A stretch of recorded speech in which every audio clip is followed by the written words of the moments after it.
Hello friends, welcome back in TYBA class in the subject of International Trade Theory and Practice.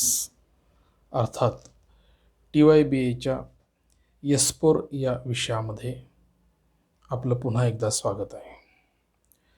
मित्रहो, या विषयाच्या दुसऱ्या प्रकरणातला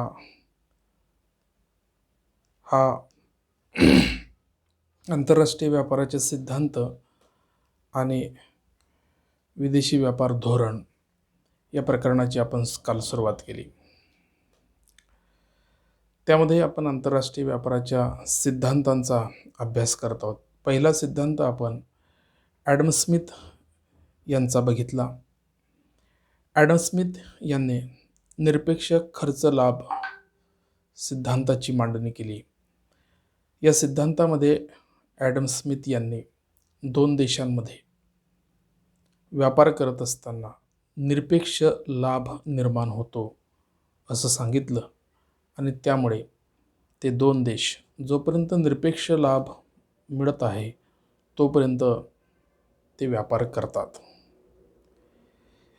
आपल्याला माहिती आहे की ॲडम स्मिथ हे मुक्त व्यापार धोरणाचे समर्थक आहेत आणि ॲडम स्मिथ यांनी आंतरराष्ट्रीय व्यापाराचा व्यापारवादी सिद्धांत फेटाळून त्यांनी मुक्त व्यापारावर आधारित असलेला निरपेक्ष खर्च लाभ सिद्धांताची मांडणी केली आहे, ज्या माध्यमातून जगातल्या प्रत्येक देशाला आंतरराष्ट्रीय व्यापारात भाग घेताना काही ना काही लाभ प्राप्त होणार आहे. कारण आपल्याला माहिती आहे की व्यापार हे आर्थिक विकासाचं इंजिन म्हटलं जातं आणि म्हणून जगातल्या प्रत्येक देशाला कोणत्या ना कोणत्या वस्तू आणि सेवेसाठी कोणत्या ना कोणत्या देशांवर अवलंबून राहावंच लागतं. यासाठी आपण असं म्हटलं होतं की निसर्गाने दिलेली साधनसामुग्री ही जगातल्या प्रत्येक देशामध्ये असमान पद्धतीने वितरित झालेली असल्यामुळे या साधनसामुग्रीच्या माध्यमातून तयार होणाऱ्या वस्तू आणि सेवा वेगवेगळ्या देशांमध्ये वेगवेगळ्या प्रमाणामध्ये वेगवेगळ्या खर्चामध्ये निर्माण होत असतात आणि म्हणून प्रत्येक देशाला कमीत कमी खर्चामध्ये कमीत कमी किमतीमध्ये वस्तू निर्माण करता आली पाहिजे, वस्तू मिळवता आली पाहिजे अशी एक अपेक्षा असते. आणि म्हणून व्यापार हा दोन देशांचे आर्थिक संबंध दृढ करणारं एक महत्त्वाचं साधन म्हटलं जातं. आणि म्हणून सनातनपंथीय अर्थतज्ञ ॲडम स्मिथ यांनी मांडलेला जो सिद्धांत आहे त्या सिद्धांतामध्ये बऱ्याच त्रुट्या असल्या किंवा त्याच्यावर टीका होत असल्या तरी आंतरराष्ट्रीय व्यापार का घडून येतो हे प्रथम त्यांनी सांगितलं आणि आंतरराष्ट्रीय व्यापाराच्या सिद्धांताची पायाभरणी त्यांनी केली आणि त्यातील काही दोषांना दुरुस्त करून टीकांकडे न पाहता पुढच्या पिढीने किंवा पुढच्या अर्थतज्ञांनी आंतरराष्ट्रीय व्यापाराच्या सिद्धांताची मांडणी करताना ॲडम स्मिथ यांच्या सिद्धांतालाच पाया मानलेला आहे किंवा त्यांच्या सिद्धांताचा धागा धरूनच त्यांनी आपल्या पुढील सिद्धांतांची मांडणी केलेली आहे हे आपल्याला म्हणता येईल. आणि ॲडम स्मिथ यांनी निरपेक्ष खर्च लाभाचं तत्त्व मांडलं. या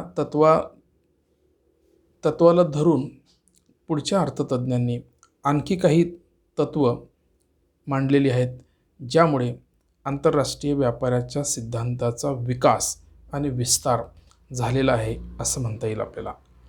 म्हणून या सनातनी संप्रदायातील दुसरे अर्थतज्ञ डेव्हिड रिकार्डो यांनी आंतरराष्ट्रीय व्यापाराच्या सिद्धांताच्या मांडणीचा विस्तार केलेला दिसतो. रिकार्डोचा सिद्धांत जो आहे तो theory of relative cost advantage या नावाने ओळखला जातो किंवा रिकार्डोच्या सिद्धांताला श्रममूल्य सिद्धांत असं सुद्धा म्हटलं जातं. आणि म्हणून रिकार्डोने सुद्धा दोन देशात व्यापार का सुरू होतो, कोणत्या वस्तू उत्पादनात विशेषीकरण करायचे, वस्तूंचा विनिमय दर कसा करायचा किंवा कसा ठरवायचा, म्हणजेच दोन देशांच्या व्यापार शर्ती कशा ठरतील आणि व्यवहार तोलात संतुलन कसे निर्माण केले जाते या प्रश्नांचे उत्तर देण्यासाठी किंवा या प्रश्नांचे उत्तरं मिळवण्यासाठी रिकार्डो यांनी तुलनात्मक खर्च लाभाच्या सिद्धांताची मांडणी केलेली आहे असं आपल्याला म्हणता येते. आणि म्हणून वेगवेगळ्या देशामध्ये व्यापार सुरू होण्याचं जे कारण आहे ते ॲडम स्मिथ यांनी मांडलेलं आहे. आणि ते कारण म्हणजे उत्पादन खर्चामध्ये असणारा निरपेक्ष फरक. कारण उत्पादन खर्चातील निरपेक्ष फरक का तयार झालेला आहे, तर वेगवेगळ्या देशामध्ये असणारी जमीन, पर्जन्यसृष्टी, हवामान, खनिज संपत्ती, श्रमशक्ती इत्यादी जी कारणं आहेत ती वेगवेगळी असल्यामुळे त्यामुळे त्या त्या देशामध्ये वेगवेगळ्या वस्तूंचं जे प्रमाण आहे ते कमी जास्त उत्पादित होताना दिसते. आणि ज्या वस्तू उत्पादनाला तिथलं वातावरण प्रतिकूल असेल किंवा ते उत्पादन घटक कमी प्रमाणात उपलब्ध असतील तर त्यांचा उत्पादन खर्च हा जास्त येतो. आणि ज्या वस्तू उत्पादनाला वातावरण अनुकूल असेल त्यांचा उत्पादन खर्च हा कमी येतो. त्यामुळे अनुकूल असणाऱ्या उत्पादनाला त्याच्यामध्ये त्या उत्पादनाची निर्मिती केली पाहिजे आणि प्रतिकूल असणारं जे उत्पादन आहे ते इतर कुठल्या तरी देशामध्ये अनुकूल वातावरण त्या देशाला असेल आणि त्या देशामधून त्या प्रकारच्या वस्तूंची आपण आयात केली पाहिजे. म्हणजे अशा रीतीने निरपेक्ष खर्च कमी असेल, उत्पादनाचा निरपेक्ष खर्च कमी असणं म्हणजे आपल्याला व्यापारात लाभ निर्माण होणं आणि निरपेक्ष खर्च जास्त येणं म्हणजे व्यापारामध्ये किंवा उत्पादन खर्च जास्त येणं म्हणजेच आपल्याला तो व्यापार प्रतिकूल आहे किंवा ते उत्पादन करणं प्रतिकूल आहे असा त्याचा अर्थ घेतला जातो. म्हणजे निरपेक्ष खर्च हा आपल्याला माहिती आहे साधारणपणे उत्पादन खर्च अधिक असणं म्हणजे किमती अधिक असणं, उत्पादन खर्च कमी असणं म्हणजे किमती कमी असणं. म्हणून ॲडम स्मिथच्या व्याख्येमध्ये किंवा ॲडम स्मिथच्या भाषेमध्ये आपल्याला सांगायचं झालं की निरपेक्ष लाभ खर्च जास्त असेल तर लाभ कमी मिळेल, खर्च कमी असेल तर लाभ जास्त मिळू शकतो. आणि प्रत्येक देशाला व्यापार करत असताना लाभ मिळणं ही अपेक्षा असते, कारण आंतरराष्ट्रीय व्यापाराचा तो आधार आहे असं त्यांनी सांगितलेलं आहे. आणि म्हणून यावरून आपल्याला हे लक्षात येतं की कोणत्याही देशाला हे लक्षात येतं की कोणत्या वस्तूच्या उत्पादनामध्ये आपण विशेषीकरण केलं पाहिजे. आणि म्हणून विशेषीकरण करण्यासाठी आपल्याला निरपेक्ष खर्च कसा आहे हे बघावं लागतं. आणि म्हणून ॲडम स्मिथच्या सिद्धांतावरून आपल्याला ज्या वस्तूच्या निर्मितीमध्ये निरपेक्ष खर्च कमी आहे त्याच वस्तूच्या उत्पादनामध्ये श्रमविभागणी आणि विशेषीकरण करावं, ज्या माध्यमातून आपल्याला कमीत कमी खर्चामध्ये जास्तीत जास्त उत्पादन मिळेल आणि अतिरिक्त उत्पादनाची आपल्याला इतर देशांना निर्यात करता येईल आणि त्यातून आपल्याला मोठ्या प्रमाणामध्ये उत्पन्न प्राप्त होईल. अशा रीतीची मांडणी ॲडम स्मिथने केलेली आहे. आणि म्हणून ॲडम स्मिथच्या मांडणीत असं काय नव्हतं की ज्या माध्यमातून रिकार्डोला आपली नवीन मांडणी करावी लागलेली आहे. तर यातला जो फरक आहे, तर रिकार्डोने आपल्या मांडणीमध्ये नवीन जी बाब सांगितलेली आहे ती म्हणजे तुलनात्मक खर्चाची. कारण ॲडम स्मिथने फक्त कोणत्या तरी एका वस्तूमध्ये आपल्याला वस्तूच्या निर्मितीमध्ये विशेषीकरण करायचं सांगितलेलं आहे. याचा अर्थ असा आहे की ज्या वस्तूच्या निर्मितीसाठी वातावरण अनुकूल असेल तिचं उत्पादन करावं आणि जिचा वस्तू निर्मितीसाठी वातावरण प्रतिकूल असेल तिचं इतर देशांकडून आपल्याला आयात करायचा असा अर्थबोध ॲडम स्मिथच्या मांडणीतून मिळतो.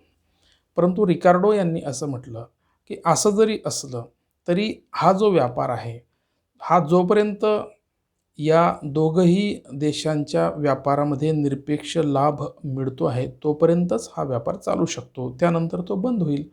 परंतु अशीही परिस्थिती असू शकते की एखादा देश दोघंही वस्तूंच्या उत्पादनामध्ये दुसऱ्या देशापेक्षा कमी खर्चामध्ये उत्पादन करू शकतो आणि दुसऱ्या देशाला पहिल्या देशापेक्षा दोघंही वस्तूंच्या उत्पादनामध्ये उत्पादन खर्च अधिक येऊ शकतो. अशाही परिस्थितीमध्ये आंतरराष्ट्रीय व्यापार घडून येऊ शकतो. ही नवीन बाब रिकार्डोने आपल्या सिद्धांतामध्ये मांडली आहे आणि म्हणून ॲडम स्मिथच्या सिद्धांताला, निरपेक्ष लाभ खर्चाच्या सिद्धांताला सापेक्ष खर्च लाभाचं तत्त्व रिकार्डोने जोडलं आणि नवीन सिद्धांताची मांडणी त्यांनी केलेली आहे. रिकार्डो यांनी आपल्या तत्त्वांना उत्पादन खर्चातील फरक असं नामाभिमान केलेलं आहे. कारण ॲडम स्मिथ यांनी निरपेक्ष खर्च लाभ असं म्हटलेलं आहे, परंतु रिकार्डो यांनी दोन देशातील उत्पादन खर्चात फरक असतो असं म्हटलं आहे. त्यांनी खर्च लाभ असा शब्दप्रयोग केला आहे, तर यांनी दोन देशातील उत्पादन खर्चात फरक असतो, डिफरन्स असतो असं म्हटलेलं आहे. आणि म्हणून ॲडम स्मिथचा हा जो सिद्धांत आहे तो टीकांसह स्वीकारून त्याच्या दुरुस्त्या करून नवीन तत्त्वांच्या विस्तारातून रिकार्डो यांनी आपल्या सिद्धांताची मांडणी केलेली दिसते. आणि म्हणून रिकार्डोच्या सिद्धांताचं स्पष्टीकरण देताना आंतरराष्ट्रीय पातळीवर दोन देशांपैकी एका देशाला दुसऱ्या देशापेक्षा जरी दोन्ही वस्तूंचा उत्पादन खर्च कमी येत असला तरी त्या दोन्ही देशांच्या वस्तूंचे उत्पादन करण्याऐवजी त्या दोन वस्तूंपैकी ज्या वस्तूंचा तुलनात्मक खर्च खूप कमी आहे किंवा ज्या वस्तू उत्पादनात सापेक्ष किंवा तुलनात्मक लाभ जास्त आहे अशा वस्तू उत्पादनावरच अधिक लक्ष केंद्रित करावे, त्यात विशेषीकरण करावे, सर्व साधनसामग्री त्या वस्तू उत्पादनाकडे वळवावी आणि मोठ्या प्रमाणात उत्पादन करावे. अतिरिक्त उत्पादनाची दुसऱ्या देशाला निर्यात करावी आणि त्या बदल्यात ज्या वस्तूचा तुलनात्मक खर्च जास्त आहे, ज्यात कमी लाभ आहे, अशा वस्तूचे उत्पादन करण्याऐवजी दुसऱ्या देशाकडून त्या वस्तूची आयात करावी.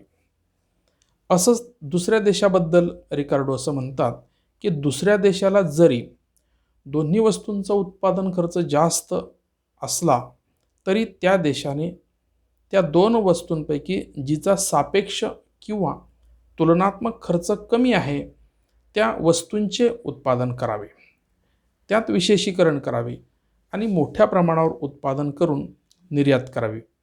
असे केल्याने व्यापारातून दोन्ही देशांना तुलनात्मक लाभ प्राप्त होतील आणि दोन्ही देशांमध्ये या तुलनात्मक लाभाच्या तत्वावर व्यापार सुरू होऊ शकतो. म्हणजेच ॲडम स्मिथने फक्त निरपेक्ष लाभाचं तत्त्व मांडलं, म्हणजे कोणत्या तरी एका उत्पादनामध्ये देशाला अनुकूलता असते, दुसऱ्या देशाला दुसऱ्या कोणत्या तरी वस्तूत अनुकूलता असते आणि त्याच्यातून तो व्यापार सुरू होतो असं म्हटलं होतं. परंतु यांनी दोघंही वस्तूंबद्दल एखाद्या देशाला अनुकूलता असू शकते, त्याच्या तुलनेमध्ये दुसऱ्या देशाला त्या दोघंही वस्तूंच्या संदर्भात प्रतिकूलता असू शकते. परंतु रिकार्डो यांनी म्हटलं की अशाही परिस्थितीमध्ये या दोन देशांमध्ये व्यापार होणं संभव आहे, कारण ज्या देशाला दोघं देशांच्या उत्पादनामध्ये अनुकूलता जरी असली तरी त्या दोन वस्तूंची तुलना करून त्याही दोन वस्तूंमध्ये कमीत कमी खर्चामध्ये कोणत्या वस्तूचं उत्पादन करता येईल त्याच वस्तूंवर लक्ष केंद्रित करून सर्व साधनसामुग्री त्या वस्तूच्या उत्पादनाकडे वळवावी आणि कमीत कमी खर्च येईल आणि जास्तीत जास्त उत्पादन करता येईल असा प्रयत्न केला.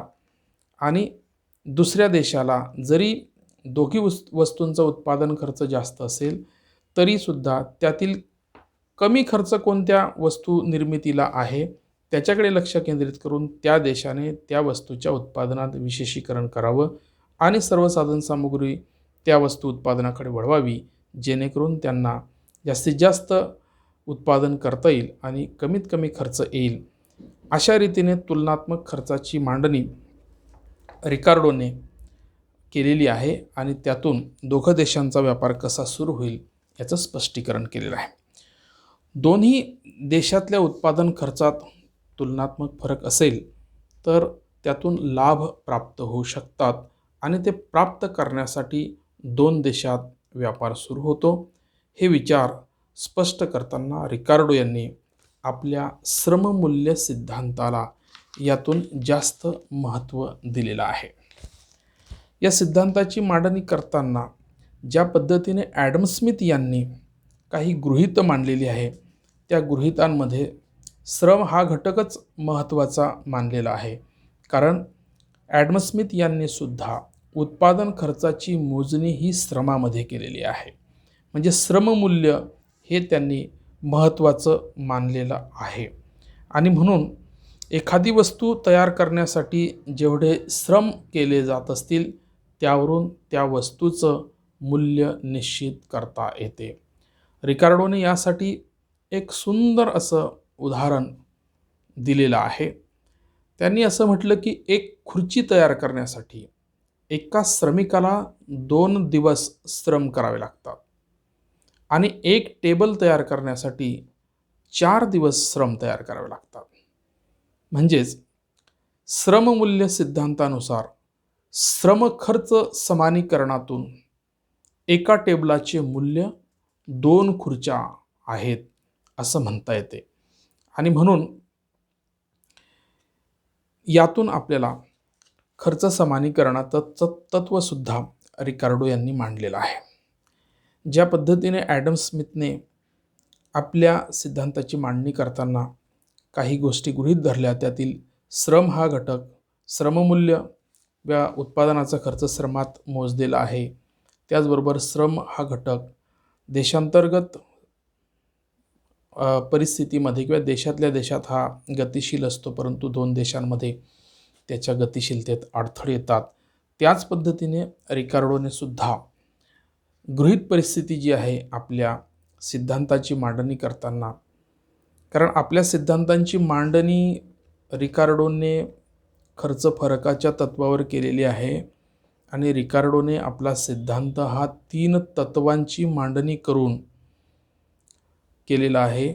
त्यामध्ये पहिलं तत्व त्यांनी मांडलेलं आहे निरपेक्ष खर्च फरकाचं तत्व आहे, ज्याला आपण ॲब्सोल्यूट कॉस्ट डिफरन्स असं म्हणतो. आणि दुसरं तत्व मांडलं त्याने समान खर्च फरकाचं, ज्याला इक्वल कॉस्ट डिफरन्स असं म्हणतो. आणि तिसरं जे तत्व मांडलेलं आहे ते या सिद्धांताचं मूळ आहे, बेसिक आहे. त्या सिद्धांताला त्यांनी सापेक्ष किंवा तुलनात्मक खर्च फरक असं म्हटलेलं आहे. Relative or comparative cost difference असं त्यांनी म्हटलेलं आहे. म्हणजे रिकार्डोंनी आपली जी थिअरी आहे, जो सिद्धांत आहे, तो या 3 खर्च फरक तत्वांच्या माध्यमातून मांडलेली आहे. आणि ती मांडणी करत असताना त्यांनी काही गृहीत परिस्थिती जी आहे ती गृहीत परिस्थिती धरलेली आहे. त्यांनी असं म्हटलं आहे की जसं ॲडम स्मिथने म्हटलं होतं की व्यापारामध्ये 2च देश असतात, 2च वस्तूंचं उत्पादन होते, देशातल्या देशात उत्पादन घटक गतिशील असतो, वाहतूक खर्च नसतो. त्याच पद्धतीने रिकार्डोने सुद्धा काही गृहीत ती ॲडम स्मिथची आहे ती गृहीत धरलेली आहे. म्हणून ॲडम स्मिथ रिकार्डोचे सुद्धा गृहीत आपल्याला त्यांच्या सिद्धांतांची अभ्यास करण्यासाठी अभ्यासावे लागतील. त्यांच्या मते आंतरराष्ट्रीय व्यापारात 2च देश असतात आणि दोन्ही देश 2च वस्तूंचे उत्पादन करतात. त्यानंतर श्रम हा एकच उत्पादनाचा घटक त्यांनी मानला आहे. त्यांच्या मते सर्व श्रमिक गुणवत्ता व वैशिष्ट्यांबाबत एकजिन्सी आहेत. वस्तूंचा उत्पादन खर्च हा श्रम खर्चात त्यांनी मोजलेला आहे. उत्पादन घटक देशातल्या देशात पूर्ण गतिशील आहेत, पण दोन देशांमध्ये मात्र त्यांच्या गतिशीलतेमध्ये अडथळे निर्माण होतात. त्यानंतर दोन्ही देशातील उत्पादन क्षेत्रात स्थिर उत्पादन फलाचा नियम प्रत्ययास येतो किंवा स्थिर उत्पादन फलाचा नियम लागू असतो असं त्यांनी म्हटलं आहे. त्यानंतर दोन्ही देशातील व्यापारावर कोणतेही नियंत्रण नसतात. ॲडम स्मिथने जसं म्हटलं की व्यापार हा मुक्त असतो, त्या पद्धतीने रिकार्डोनी यांनी म्हटलं की हा व्यापारसुद्धा मुक्तपणे चालत असतो. त्यानंतर दोन्ही देशांना वाहतूक खर्च करावा लागत नाही, अर्थात वाहतूक खर्च शून्य गृहीत मानलेला आहे. त्यानंतर दोन देशात एकच सुवर्णमान चलन पद्धती अस्तित्वात असते, कारण व्यापारातून जे घेणं देणं निर्माण होत असते ते सुवर्ण चलन पद्धतीप्रमाणेच केलं जातं असं गृहीत मानलेलं आहे. त्यानंतर दोन्ही देशात स्थिर संतुलन निर्माण करण्याचा प्रयत्न केला जातो. व्यवहार तोलाच्या बद्दल त्यांनी मांडणी केलेली आहे. त्यानंतर दोन्ही देशामध्ये पूर्ण रोजगार आहे, अर्थात घटक बाजारात पूर्ण स्पर्धेची परिस्थिती गृहीत मानलेली आहे. अशा रीतीने या गृहीतांना आधार घेऊन रिकार्डो यांनी आपल्या सिद्धांताची मांडणी 3 तत्वांच्या माध्यमातून केलेली आहे. त्या प्रत्येक तत्वाचं आपण विश्लेषण आता बघणार आहोत. पहिलं जे तत्व आहे किंवा जी आंतरराष्ट्रीय व्यापाराची जी मांडणी आहे ज्या मुद्द्याने केलेली आहे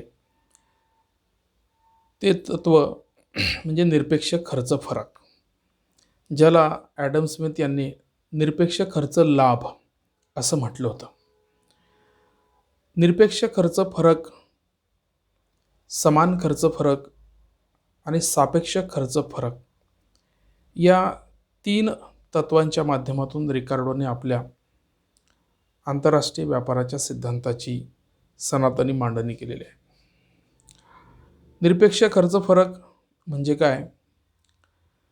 दोन देशात उत्पादन खर्चात निरपेक्ष फरक असेल तर त्यातून निरपेक्ष लाभ प्राप्त होऊन व्यापार सुरू होतो असं ॲडम स्मिथने स्पष्ट केलं आहे.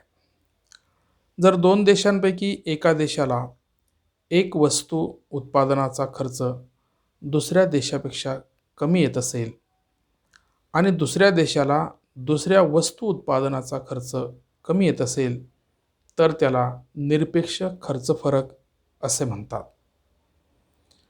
म्हणजे रिकार्डोने आपल्याला एका उदाहरणाच्या माध्यमातून हा निरपेक्ष खर्च फरक कसा तयार होतो दोन देशांच्या संदर्भामध्ये आणि त्या फरकाच्या माध्यमातून दोन देश कसा व्यापार करतात हे आपल्याला रिकार्डोने एका उदाहरणाच्या माध्यमातून दाखवलेलं आहे.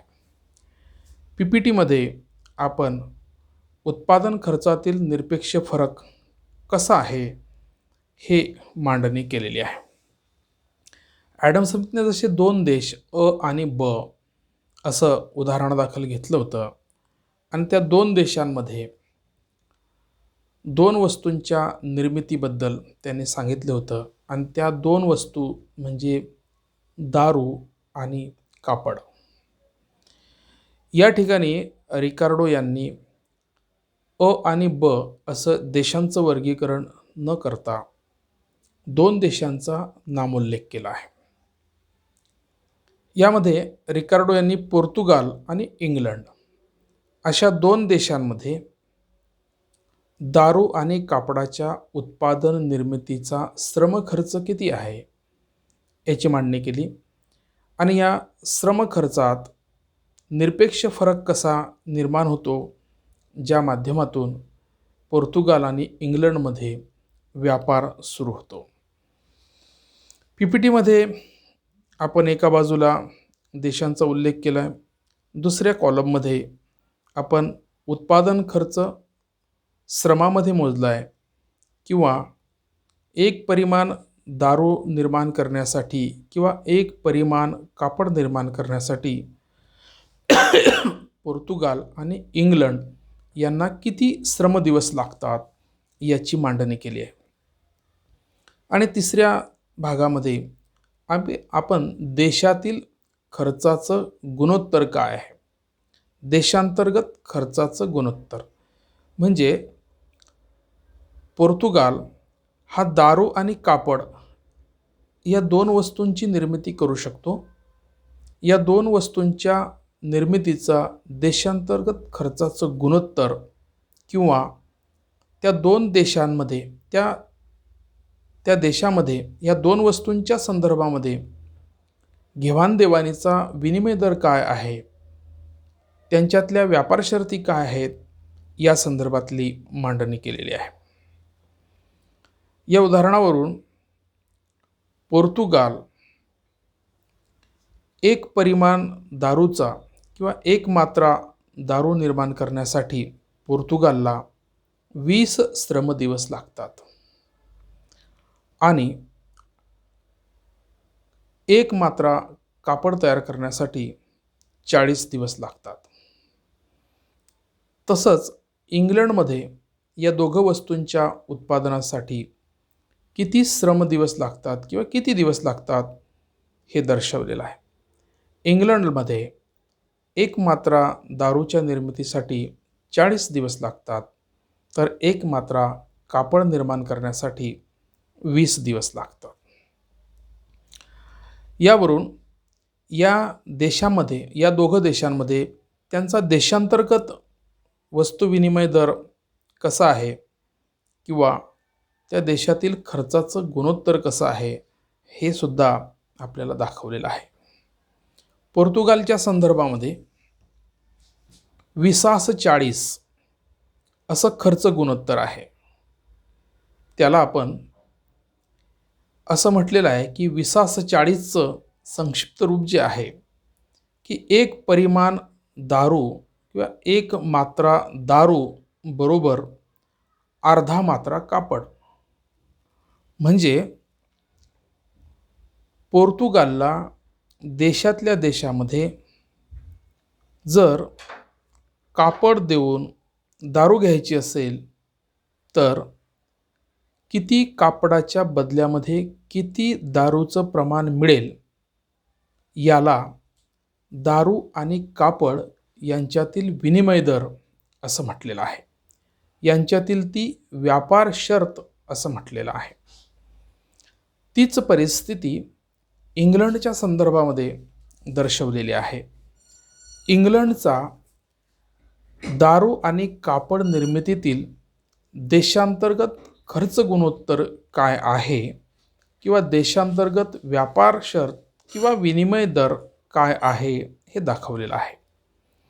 जसं वर आपण 20:40 हे खर्च गुणोत्तर बघितलं, तसं इंग्लंडच्या संदर्भामध्ये 40:20 असं खर्च गुणोत्तर आहे.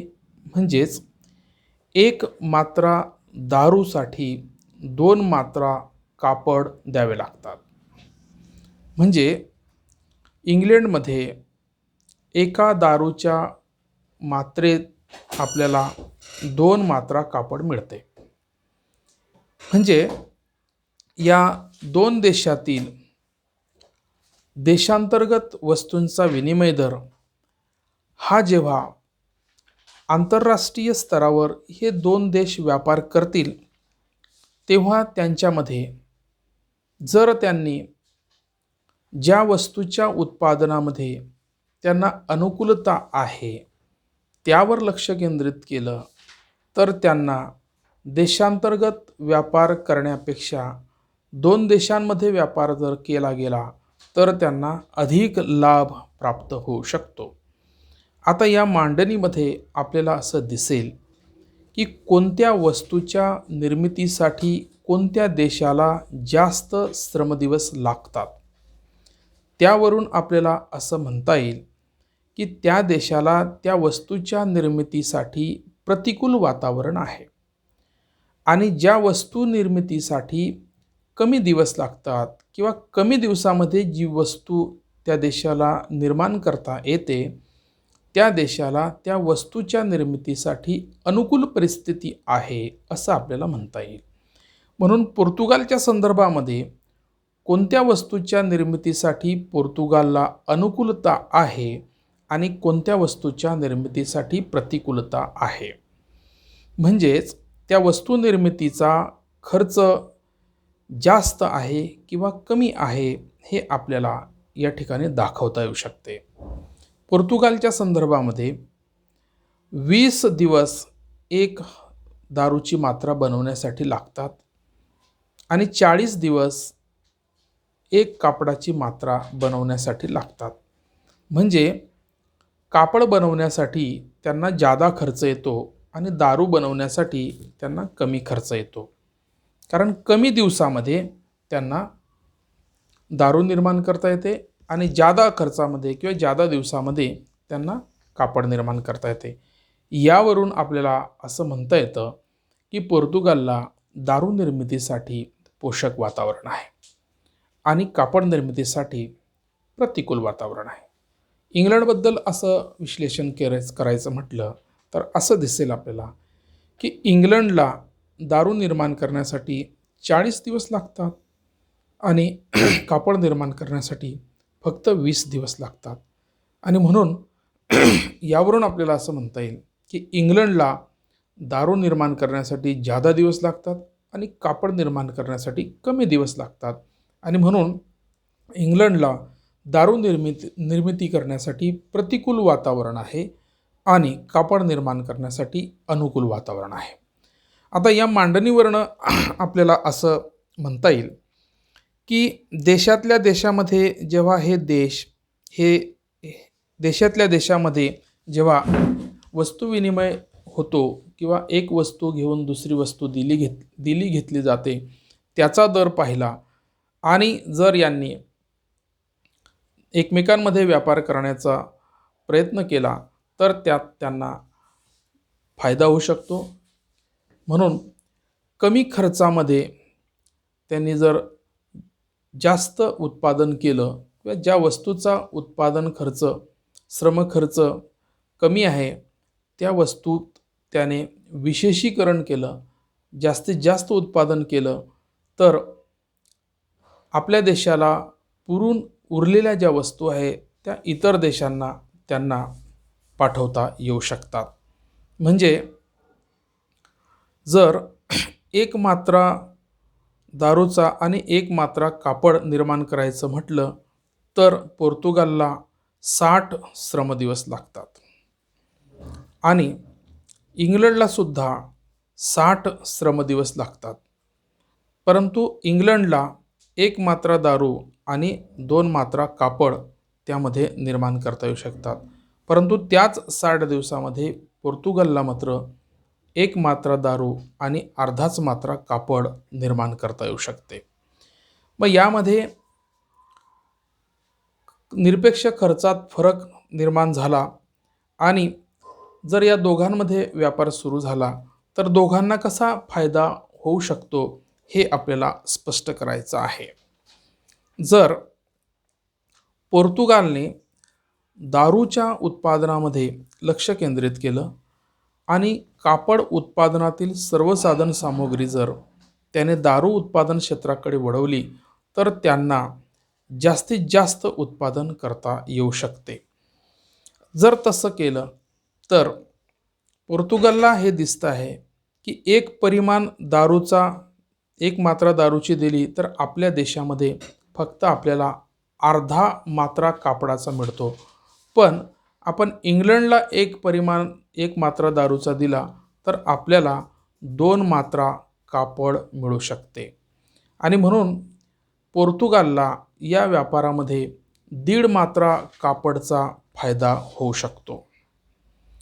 त्याचबरोबर इंग्लंडने कापडाच्या संदर्भामध्ये लक्ष केंद्रित केलं, कारण कापडाच्या संदर्भात इंग्लंडला अनुकूल परिस्थिती आहे उत्पादनामध्ये आणि दारूच्या संदर्भात प्रतिकूल परिस्थिती आहे. म्हणून दारू क्षेत्रातील उत्पादन साधन सामुग्री सर्व कापड क्षेत्रामध्ये जर त्यांनी वळवली तर कापडाचं त्यांना जास्तीत जास्त उत्पादन करता येऊ शकेल. आणि मग इंग्लंडला जे दारूचं एकच प्रमाण दोन परिमाण कापडाचे देऊन फक्त एकच मात्रा दारूची मिळते आहे, परंतु तेच जर त्यांनी 2 मात्रा कापड जर पोर्तुगालला दिलं तर त्यांना 4 मात्रा दारूच्या मिळू शकतात.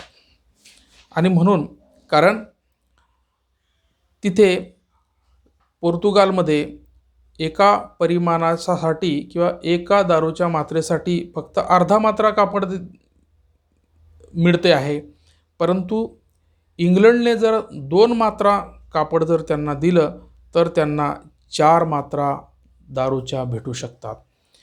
याचा अर्थ असा झाला की या 2 देशांनी जर आंतरराष्ट्रीय व्यापारात भाग घेतला, दोघांनी जर आंतरराष्ट्रीय व्यापार घडवून आणला, तर इंग्लंडला 1 परिमाण दारूच्या ऐवजी 4 परिमाण किंवा 4 मात्रा दारू इंग्लंडकडनं भेटू शकेल. तसंच पोर्तुगालला अर्धा मात्रा कापडापेक्षा 2 मात्रा कापड त्यांना इंग्लंडकडून मिळणार आहे. म्हणून देशातल्या देशामध्ये अंतर्गत व्यापार केला तर एका दारूच्या मात्रेबद्दल अर्धा मात्रा कापड घेण्याऐवजी त्यांनी इंग्लंडकडून 2 मात्रा कापड मिळवले तर त्यांना 1.5 मात्रा फायदा होऊ शकतो. आणि इंग्लंडलासुद्धा 1 दारूची मात्रा घेण्यापेक्षा 3 मात्रा अधिकच्या ह्या पोर्तुगालकडून मिळतील, म्हणून त्यांना 4 मात्रा 2 मीटर कापडामध्ये किंवा 2 नगामध्ये मिळतील. अशा रीतीने या विशेषीकरणाच्या तत्वातून आणि श्रमविभागाच्या तत्वातून दोघंही देशांना निरपेक्ष खर्च फरक तयार होईल आणि दोघंही देशांना मोठ्या प्रमाणात त्याचा लाभ भेटू शकेल. अशा रीतीने निरपेक्ष खर्चाच्या फरकातून 2 देशांनी व्यापार केला तर त्यांना त्यांचा आंतरराष्ट्रीय व्यापार हा लाभदायक ठरू शकतो. जोपर्यंत या निरपेक्ष खर्चामध्ये फरक आहे तोपर्यंत हा व्यापार सुरू राहील. ज्या दिवशी हा खर्च समान होईल, म्हणजे या अर्थाने समान होईल की इंग्लंडला आपल्याच देशामध्ये व्यापार शर्ती ह्या सोयीच्या पडतील, तसंच पोर्तुगाललासुद्धा व्यापार शर्ती सोयीच्या पडतील,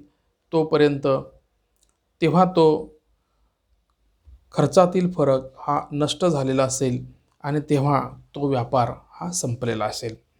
अशा रीतीने मित्रहो, या आजच्या लेक्चरमध्ये आपण रिकार्डोचं फक्त हे एक तत्त्व अभ्यासलं आहे.